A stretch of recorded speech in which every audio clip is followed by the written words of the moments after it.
welcome to the love test.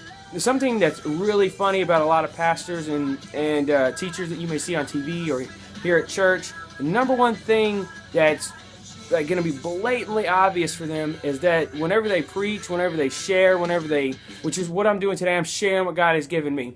Whenever they teach, preach, share something that God has given them, it's something they themselves are working on. It's something they're applying to their own lives. It's something they are trying to incorporate into their daily routine as a Christian, as a believer in Jesus, as a true believer in Jesus. You want to do everything you can to please Him, and then you want to love everybody the same way He loves us. It's amazing how much He loves us and what He did on the cross for us.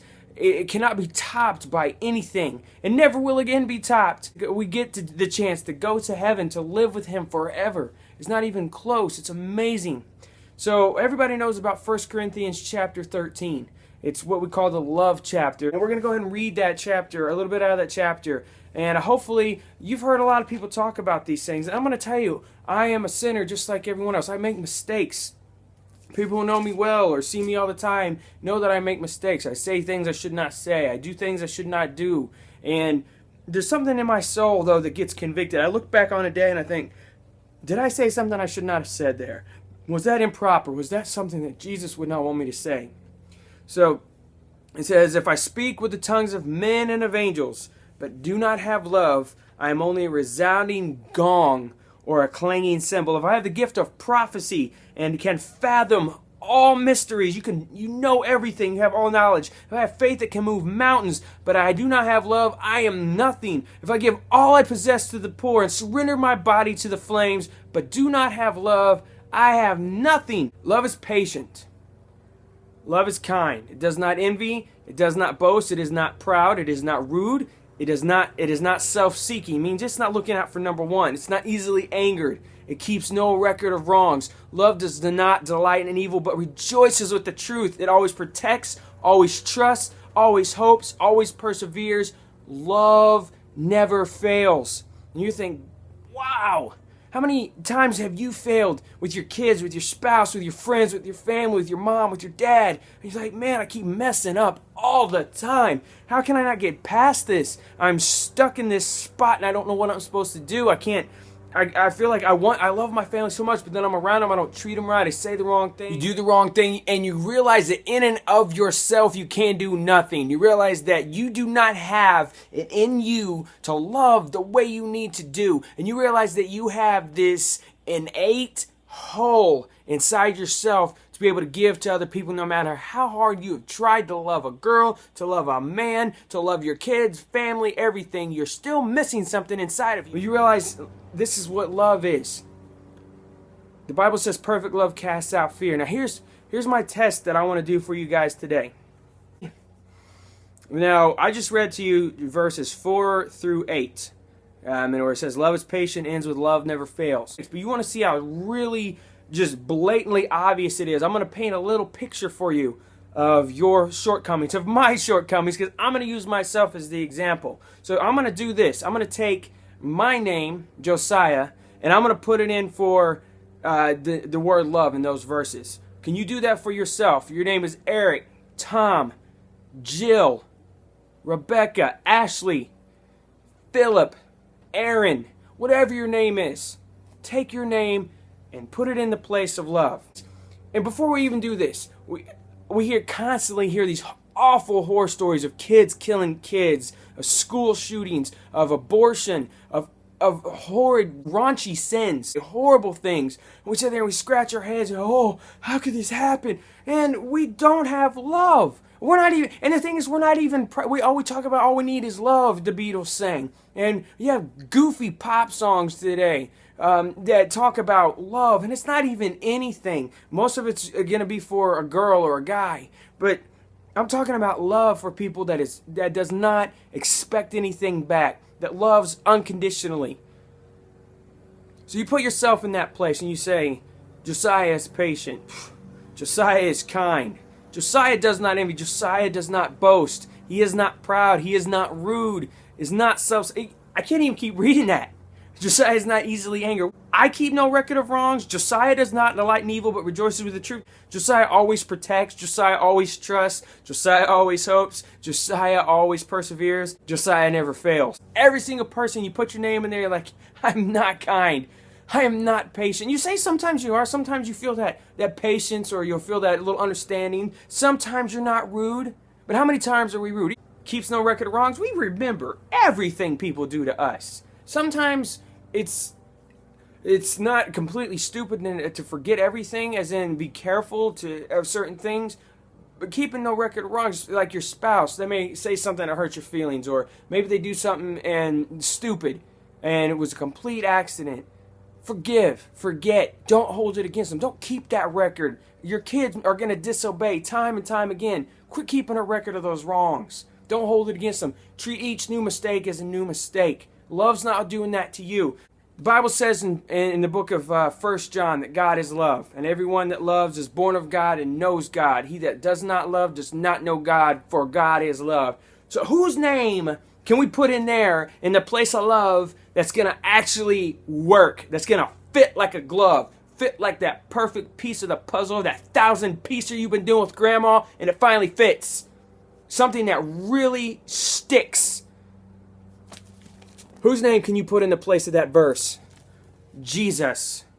Jesus is patient. Jesus is kind. Jesus does not envy. He does not boast. Jesus is not proud. Jesus is not rude. Jesus is not self-seeking. He's not easily angered. He keeps no record of wrongs. He does not delight in evil, but he rejoices with the truth. Jesus always protects. Jesus always trusts. Jesus always hopes. Jesus always perseveres. Jesus never fails. Close the book. It's over. The love test shows that we fall short. There's only one who passes the test every time. His last act before he died was of surrender. Was his arms stretched out, nailed to a cross, saying, Father, forgive them, for they know not what they do. Forgive them. He was not keeping a record of wrong on the cross. We just nailed his wrists. We just nailed his feet. We stuck a spear in his side, and we put crowns of thorns on his head. We beat him till he bled. The Bible says he was beaten beyond recognition. You couldn't even tell who he was unless you knew who he was. So taking this test, the self-evaluation, it shouldn't make you feel depressed. It shouldn't put you down. It should make you take a step back and say, whoa, I realize my need for Jesus. I realize that I fall so short that I need help. When you're hungry, you realize that you have a need for food. And you want to get good food. You want to get something that's filling. You want to get something that's satisfying. You don't want candy when you're starving. You don't want cake. You want real food. You want some meat. You want some vegetables. And you probably want healthy meat, healthy vegetables. You don't want fatty foods. You want things that are good for you. When you're thirsty, you want water, or you crave something that's good to drink. You don't want, some people do crave sodas and things when they're thirsty, and that really doesn't quench your thirst, and it doesn't help you feel better. Water is good for you. No matter who you are, no matter what you do, water is good for you. And it's something you're going to say, yes, this tastes good, this satisfies. So when you sit back and you realize that you have a need for food, you take care of it. When you realize that you have a need for money, you get a job, you have a career. When you realize you have a need for transportation, if you're in New York, you ride the subway. If you're in Alabama, you drive your Chevy subway car, right? You realize that you have a need. So when you say you realize you have a huge gap that's missing, it's like the DNA sequence, and you're missing that huge piece that's going to connect everything, that perfect love, so that you could sit back and love everyone equally. What you need is Jesus in your life, because Jesus is the one that meets every one of the qualifications. He came down from heaven, and he started at the beginning, and he met everyone. So what I'm saying here is we realize when we're hungry, we have the need for meats. When we need love, Jesus is the one that meets the need.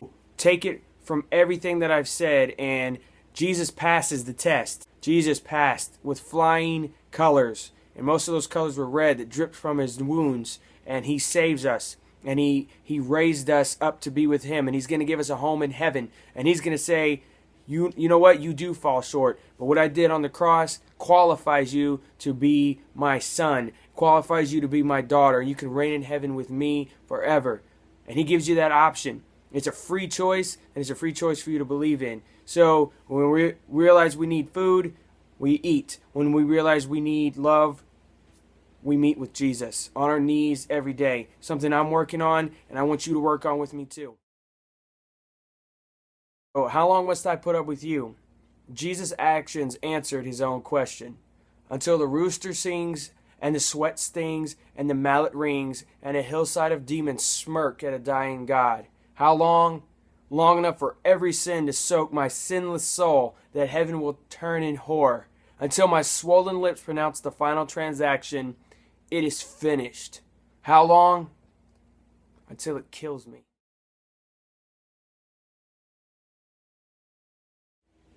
The last thing I want to do is pretty simple. We're still using Jesus as the standard of biblical love, and we're going to put ourselves with him now. I am as patient as Jesus. I am as kind as Jesus. Jesus was never envious, and neither am I. Jesus was not boastful, and neither am I. Jesus was not arrogant, and neither am I. Jesus was never rude, and neither am I. Jesus never insisted on his own way, and neither do I. I endure all things as Jesus did.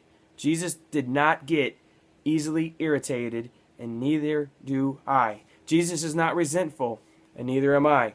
Jesus never rejoices over wrongdoing, and neither do I. Jesus rejoices over the truth as I do. I bear all things just like Jesus. I believe all things in the same manner as Jesus exemplified. My hope is like that of Jesus. Jesus never fails, and neither do I. Everything I just read, that's our goal, is to be just like him, as I've talked about through this entire video. And I hope you've learned something just from hearing this.